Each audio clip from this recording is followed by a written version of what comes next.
Généralement, je reçois les demandes des clients par mail, beaucoup, comme pas mal de professionnels de la profession. Les différents réseaux marchent aussi, il y a de plus en plus de gens qui parlent professionnellement sur des réseaux comme Instagram ou des choses comme ça. De manière générale, ça vient plutôt du réel, bien que j'ai décroché des choses par des réseaux comme Facebook aussi sans du tout connaître les gens. Les questions que je vais poser aux clients, souvent les gens arrivent avec une idée bien précise de ce qu'ils veulent. En général, les éditeurs ils m'ont beaucoup donné carte blanche en fonction du style, quelle technique ils veulent, quel format, quel délai, si c'est destiné à l'impression, au web. De toute façon, ça vient avec la conversation. Après, pour l'événementiel, c'est plutôt une affaire de voler des portraits ou si c'est de l'illustration pour un livre, je vais surtout poser des questions par rapport au texte. C'est plutôt finalement des questions personnelles au client sur son projet. Et là, en l'occurrence, comme c'était des cartes, il a fallu qu'on m'explique la thématique générale du jeu et commencer à imaginer ce que je peux faire. C'est ça qui est bien avec les travails de commande, c'est que vraiment c'est de l'exécution dans ce que ça a de plus reposant, au sens où reposant, il y a quand même un travail technique.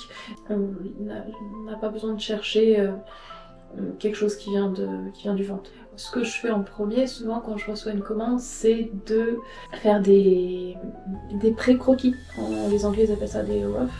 On fait des croquis assez rapides qui représentent l'idée pour la proposer anciennement au professeur et maintenant au client, pour que tout le monde se fasse une idée de ce qu'il va suivre. Je le fais de moins en moins. Le projet pour les cartes de déformation, c'était très clair ce qu'il fallait dès le début.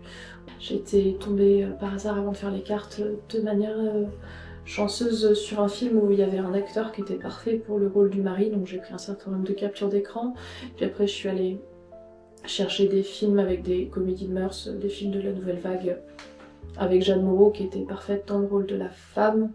Après pour l'exécution elle-même de l'illustration, je me documente encore plus en prenant des photos depuis la réalité, en faisant poser des amis. Et c'est pas grave si la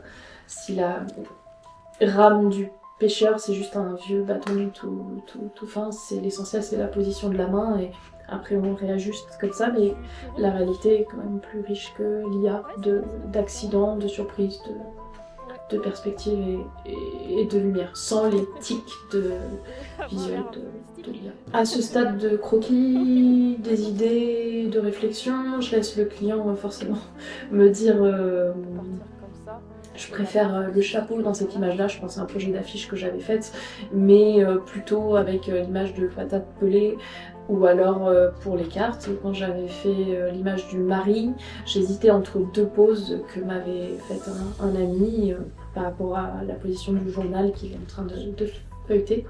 Il m'est arrivé d'enchaîner 10 idées et là c'est vraiment les éditeurs qui généralement ils passent beaucoup de temps en fait à en discuter entre eux avec l'auteur. Je pense à un album jeunesse que j'avais fait.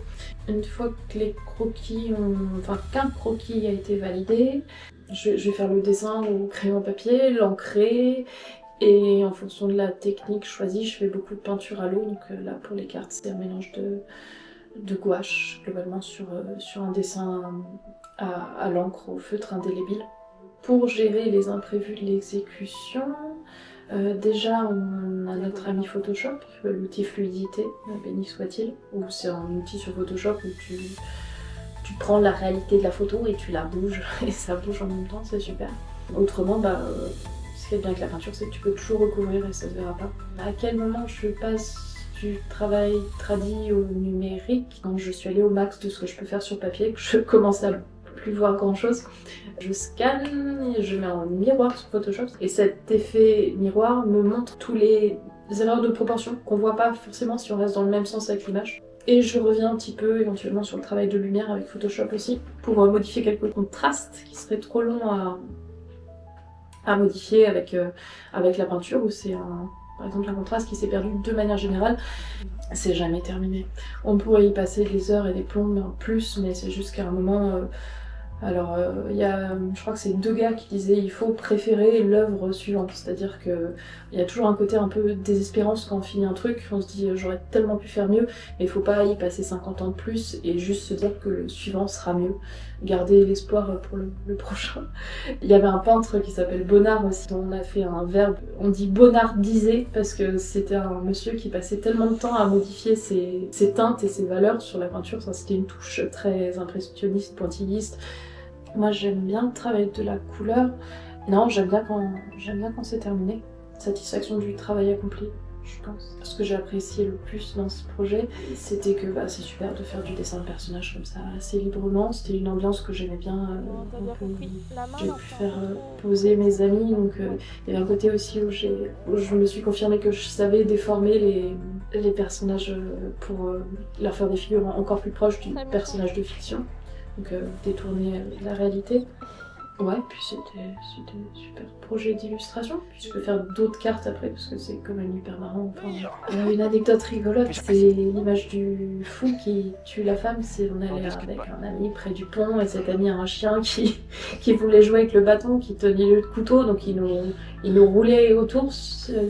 Et quand je vois les illustrations finalement imprimées dans les mains du client, si le client est content, c'est super. J'aime bien voir aussi les images imprimées parce qu'il y a souvent une petite différence. C'est plus la même image, mais ça peut apporter aussi quelque chose éventuellement auquel on ne s'attendait pas. Et puis si les gens sont contents, on m'a fait miroiter l'idée de venir en formation, dessiner les gens, dessiner les idées. Ça, ce serait super de faire du live painting, drawing, dessin direct.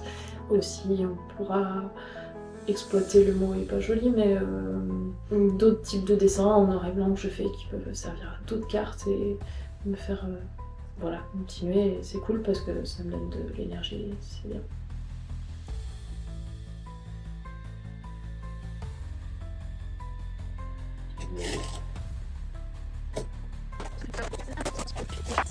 Et du papier bulle pour protéger les lots de cartes. Oui, c'est bien. Les imprimeurs font de plus en plus de progrès. Et le fou fait aussi peur que dans ses cartes originales. Donc tout est parfait. Je suis satisfaite du travail accompli. Non, c'est bien, je pense. J'espère que les gens approuveront.